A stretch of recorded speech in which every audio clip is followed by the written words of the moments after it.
Alright guys, the gloves are off with myself, former British light welterweight champion, Curtis Woodhouse, former professional footballer, all seems a lifetime ago. So today I'm going to talk about Anthony Joshua, who boxes in a couple of weeks' time at the O2 Arena. What's the point? Honestly, what is the point? Apparently the arena's not even sold half the amount of tickets. This is somebody who not long ago was selling out like within 10 hours, any venue we boxed at, now struggling to sell tickets. What is the point? Honestly, what's the point? That is what he must be thinking. What is the point? In my humble opinion, I think Anthony Joshua is the most underrated, undervalued fighter of my lifetime that I can remember. British fighter, I mean. And I don't understand, I can't get my head around the feeling towards him. I find it bonkers. So this is a guy who, I think he started boxing at 18, 19 years of age. He's had his well-documented troubles in the past, been in trouble with the law, and he found boxing. He became the ABA super heavyweight champion. They don't give them away, you know. It's hard to win one of them. You've got to be able to fight to win one of them. You've got to be good. And I think he did it within 10, 11 bouts. A great achievement within itself. He then goes on to win the Olympic gold medal. Put his name alongside some of the greats, Muhammad Ali, Joe Frazier, George Foreman, some unbelievable fighters that have won Olympic gold medal and become heavyweight champion of the world. He goes and does it again at a relatively young age, on home soil, the amount of pressure that's on the guy's shoulders, he goes and delivers. He then turns professional, and the whole country is behind this guy. He talks well. He's got a really exciting past that the fans can get behind and kind of look at, turn his life around. He's handsome, he's articulate. He's just, he's ticking all the boxes. And he's got Sky Sports behind him and Matchroom who promote him brilliantly. He wins his first 13 fights, all by knockout. And his knockouts are good. People flying through the air, spectacular knockouts. And everybody's on the hype train. Everybody. This guy's brilliant for boxing. He's bringing views and numbers to the game not seen before, ever, in the history of British boxing. Anthony Joshua is changing the game, fight by fight, up and down the country as well. I think I remember boxing Scotland one time, and he was kind of dotting himself around the UK so everybody could get a view of him and get a taste of him, and he was delivering. Like I said, first 13 fights, 13 knockouts. The guy's on fire. He then fights Cornish for the British heavyweight championship. Again, it's not easy winning one of these. Some great fighters in the past have won the British heavyweight championship, and I think he knocks Cornish out in, I think it's 2 rounds. Second round, I think, he knocks him out, and he's the British champion, 14-0. He then defends his title against Dillian Whyte. Dillian at the time is 16-0. These two don't like each other. You could pretty much say they hate each other at this point. It's a local derby. He could have picked anyone for a first defence. I think he'd have got a voluntary. So anybody within that top 10 who he thought would be a nice, easy pickings for him, he could have picked. And he picked Dillian Whyte, who can punch, hates him, really wants to win in a local derby. If he loses that fight, wow, he puts himself in a bit of a predicament. He knocks Dillian Whyte out in spectacular fashion. Again, a highlight reel knockout, an uppercut, lays him out clean. He gets hurt in the fight himself. It's a proper fight. These two go to war. It's a great fight. I remember watching it live myself on the sofa, and after it, I was knackered. I was jumping up and down all over the place. Brilliant fight. Great result for AJ. He's won the British title and defended it against a good fighter in Dillian Whyte. 16-0 at this point, Dillian was, so no defeats on his record. Hungry, ambitious, and a big old guy is Dillian with heavy hands. So a great win. He then gets the opportunity, I think a little bit too early in hindsight, to fight Charles Martin for the IBF Heavyweight Championship of the world. Now, Charles Martin's not great. He's not going to go down in history as a great champion whatsoever. That's not AJ's fault. You know, Matchroom and Sky Sports have delivered a fantastic opportunity for AJ. No doubt he got paid loads of dough for it. Obviously, AJ is going to take it. If they offer you a shot at the heavyweight championship of the world, it must be very difficult to say no. You know, I think AJ probably needed another 18 months, another 2 years. Because once you start dining at the top table, you then can't come back a little bit. You can't take a step back and go back down to British title level. Once you're up there really. And he got in with Charles Martin and obliterated him. I think it was in the second round. Again, highlight reel knockout, straight right hand down the middle, and Martin was out and gone. And we have a new heavyweight champion of the world. Brilliant. Like I say, he ticked all the boxes, did AJ, and the public absolutely loved him up until this point. So he wins the heavyweight championship of the world. He's had 16 fights. He's won all 16 and knocked all 16 out. Brilliant. Couldn't do any more. His first defense is against Dominic Breazeale. At the time, he's 17-0. No dummy at all. I think Dominic's fought for the world title 3 times. Always come up short, but a good fighter, big guy as well. And AJ, again, knocks him spark out. Great knockout. And at this point, he's flying. So Dominic Breazeale was 17-0 at the time. A good win. He then moves on to Vladimir Klitschko at Wembley. Now, for me, I think this is in the top, let's say top 10 to be safe. Top 10 heavyweight title fights of all time.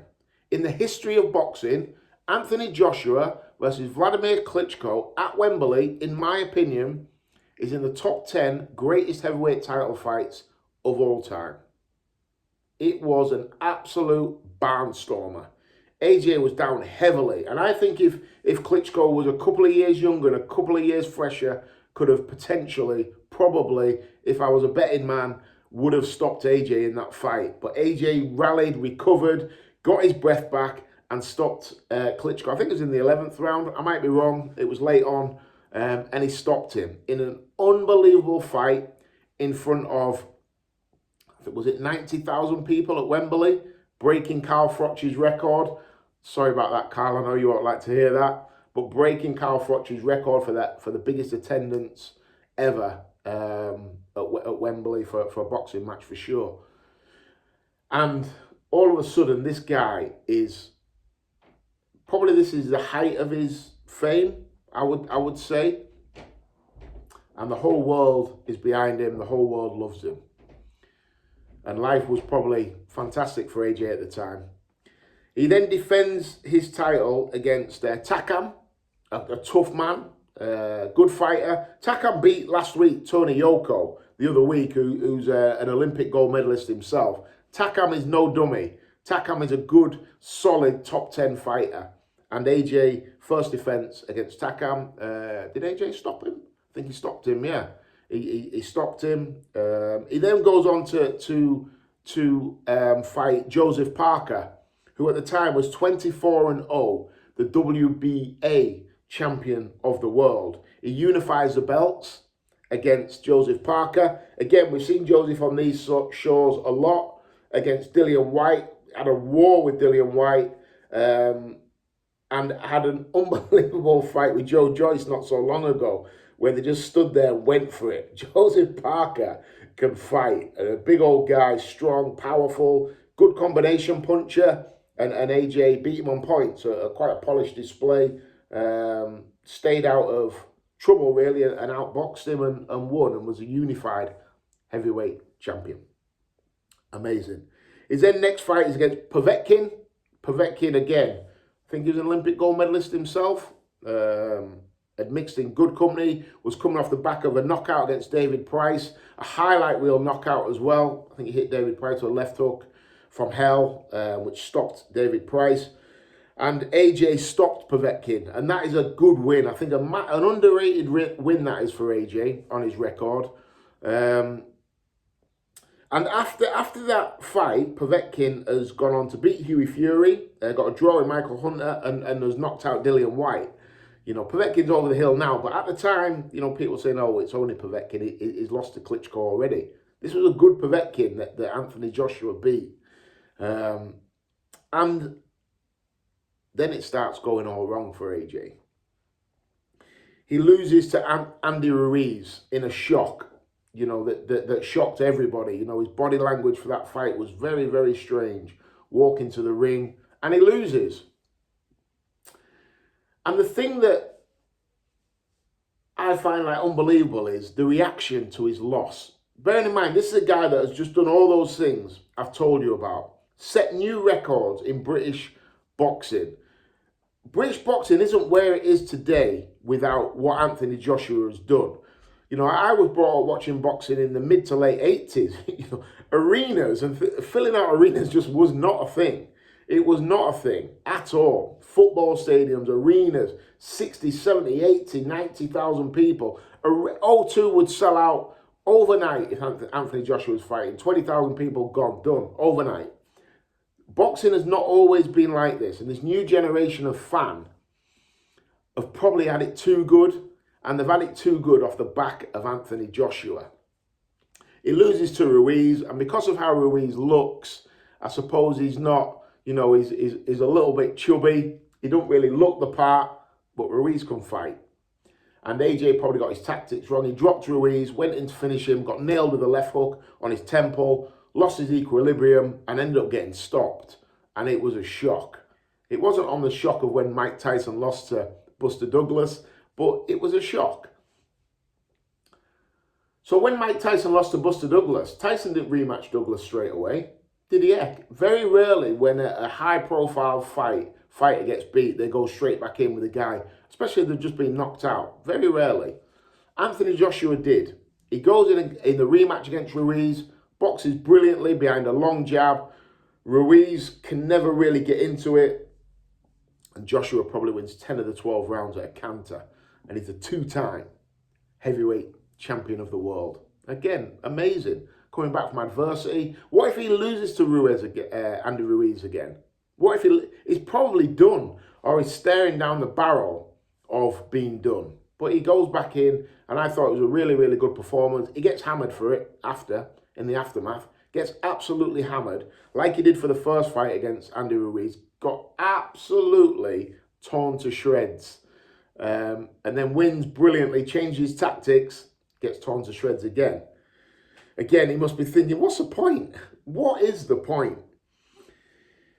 He then goes into a fight with Pulev, whose only defeat before that was against Vladimir Klitschko. Pulev at the time is 28-1.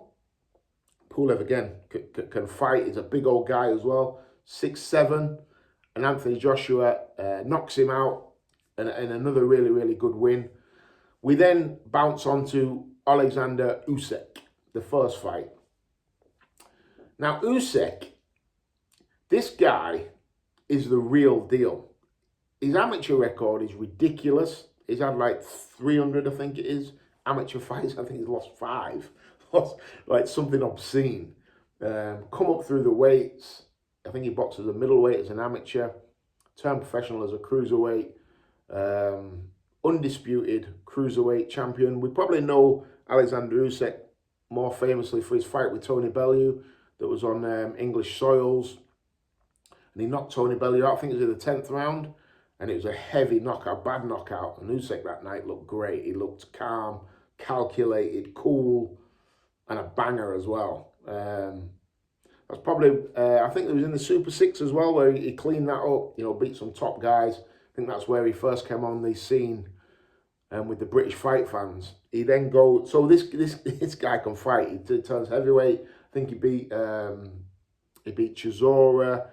And who else did he beat? I think he's got another decent win on his record. Michael Hunter, So he beats them two, and then he steps up, goes straight in with AJ. And AJ couldn't quite get to grips with him. Slippery heel, southpaw, hard to beat. Usyk beats him on points. Again, if I was managing Anthony Joshua or even training him, I'd probably say, let's reset. Let's have a little look at this. Let's take 6 months away where he can learn, refine his skills. Again, I think AJ's here too early. I think he's 2 years ahead of time, maybe even 3 years. But when you get the opportunity to step up, like I said, for the heavyweight championship of the world, it's hard to say no. I think AJ's here too early to be in with these. Like I said, he's had 300 amateur fights as Usyk. I think AJ had 15, 20. I don't know. He didn't have many anyway. So he's out skilled, he's out experienced, he's out knowledged. I'd have liked to have taken him back into the gym and do them learning rounds in the gym and sparring, refine his style a little bit. Because AJ's always been a straightforward, take your head off, banger. And I think the first Ruiz fight did something to him where he thought, oh, in fact, it was probably from the Klitschko fight he started to box a little bit differently. He's 6'6", is AJ. Got long arms. I think he can utilise that reach so much better and become more of a box fighter than just a straight take your head off banger. So I know that would have brought him back and worked on boxing at range a little bit more. Because once you step in with these top guys, these guys can take your head off as well. And I think the Klitschko fight made him realise that there's other guys out there that can bang. The Ruiz, when he got stopped and got put down a few times, I think he got caught in between styles. And maybe his confidence took a massive hit. But no, he didn't do that. He said, give me the rematch. So he went straight back in with Usyk. I think that was a mistake, personally. But I'm taking emotion out of it and forgetting that fighting spirit of a two-time heavyweight champion of the world, which Anthony Joshua is. He's gone, yeah, I'm in. So he's gone straight back into the Usyk fight, lost again on points, a better performance. But again, I think tactically he got it wrong, or his team got it wrong. I think AJ is so much of a better fighter than we've seen. I don't think he utilises his attributes as well as what he could. But again, I think he gets to this point of being a much more rounded fighter if he isn't here too early. My opinion again, he's here too early. He's 2 years too early as AJ, and he's here because he wants to clean up. If he would have taken his time a little bit more, I think he gets to where he gets there, but he gets there probably unbeaten and a much more refined fighter. But that fighting spirit in him wants to charge to the top ASAP. He's never turned anyone down. AJ's resume is ridiculous. It's miles better than anybody else's in world boxing at the heavyweight division. I mean, he's been in with miles better company than anybody else. He's a role model. He's a role model for the masses. You look at his background, and this is what boxing's all about, isn't it? Surely about a young man walking into a boxing gym and turning his life around. Just think about that. A 19-year-old kid who'd been in trouble with the police, finding a local boxing gym and turning his life around. A few years later, he's the Olympic gold medalist. A few years after that, he's the heavyweight champion of the world. A few years after that, he's unified the belts. This should be a guy who should be idolised by the masses. And for some reason, the fans, as soon as he lost, turned on him. And I know people say, well, that's a British thing. We build him up to knock him down. These fans don't deserve Anthony Joshua. They don't deserve him. He's gone above and beyond for the fans and for himself and put himself in tough situations. And these Johnny-come-lately fans to British boxing do not deserve Anthony Joshua, because he could easily be 40-0 now and not have any people's names that I've just gone through on his resume. Because at the beginning, he could fight anywhere and sell it out and make millions. But only because he's a competitor and a real fighter and got a real fighter's heart is he's gone into them top fights, the hard fights. He didn't have to. You fans don't deserve him. I think a lot of the fans in British boxing are a disgrace. As soon as you lose, you're a bum. I find it shocking. I said earlier on in the video, in my opinion, Anthony Joshua is the most underappreciated, undervalued fighter, British fighter of my lifetime. I can't think of anybody else that has achieved what he's achieved, amateur and pro, that gets ripped apart like he does, with the people on his resume like he's got. I can't think of one. If you can think of anyone, put them in the comments. But is it time we start actually appreciating what we've got with this guy?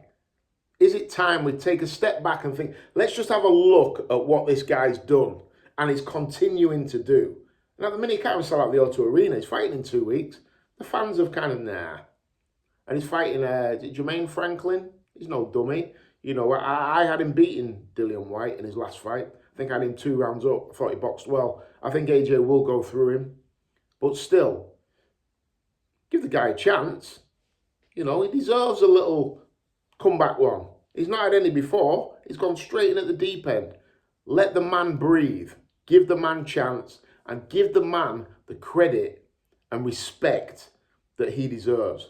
Because this guy, honestly, this is one of the best we've ever had. One of the best heavyweights we have ever had. You know, we haven't been blessed with heavyweights. You know, we've got Tyson Fury, the best in the world, in my opinion. Got the Alexander Usyk fight coming up. I think he'll be too big for Usyk. I think he'll stop Usyk. He'll maul him. He'll rough him up, and he'll stop him, in my opinion. So we've had Tyson Fury. We've got Anthony Joshua. Who else have we had? We have to go back all those years when we had Lennox Lewis and Frank Bruno. Before then, I think it was over 100 years before Britain had a heavyweight champion of the world. So we need to put some respect on this guy's name, because it might be another 125 years until we see another one like AJ, you know, that's going to go and unify the titles, that's going to take on anybody. You know, his crime is not being the best in the world. That's his crime. You know, you'd probably say Tyson Fury's above him and Alexander Usyk's above him.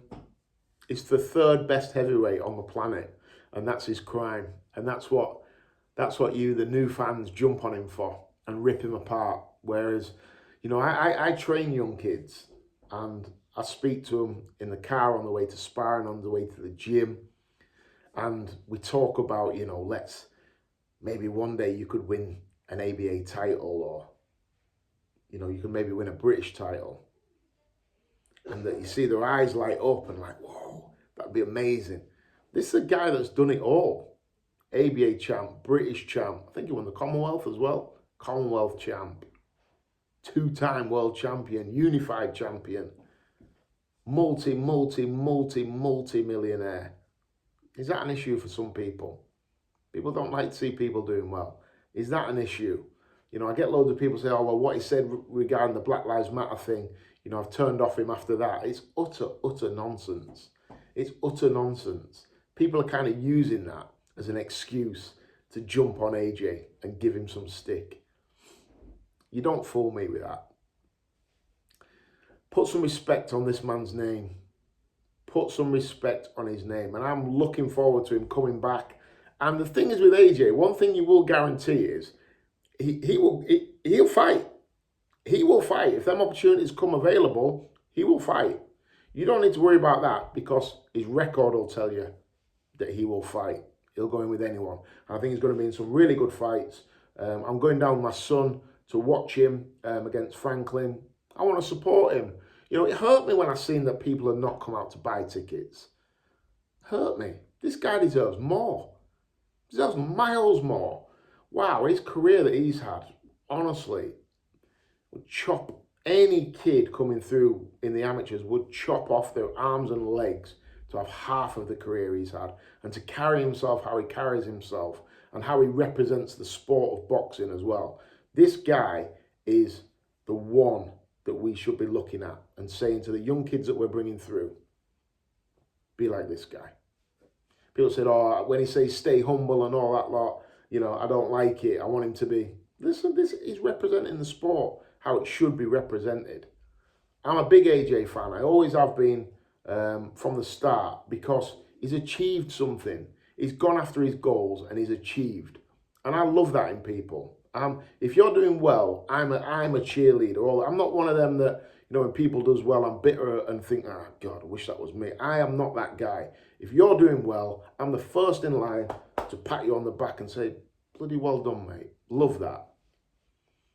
So let's get behind this guy. You know, and if you don't want to, don't. But I'm just putting my 2 pence in.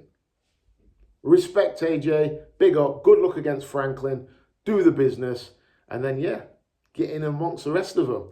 Let's see where the chips lay. Because, again, he'll fight them. We know that.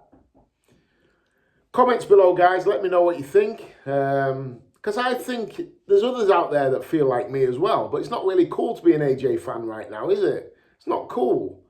But I'm an AJ fan. And you know, and I think as well, because I think if some people like Tyson Fury, it means you can't like AJ. I love them all. I love Tyson Fury. I love Anthony Joshua. And I love Alexander Usyk as well. What a badass he is. I love them all. I love boxing. I love them all. If you love one, don't mean you have to hate the other. But let's give this man a little bit of respect that he deserves, eh? Like I said, I've laid out briefly there a few of the things he's done. If you did this on a computer game, you'd be running downstairs and saying, hey, Mum, look what I've done on the computer game. I've won the ABAs, I've won the British title, I've won the Commonwealth title, I've won the world title, I've unified it. You'd be like, wow. Your parents would be like, wow, you've done brilliant. Save the game. Don't lose that save. This guy's done it in real life. Put some respect on his name. The gloves are off. Hope you've enjoyed it.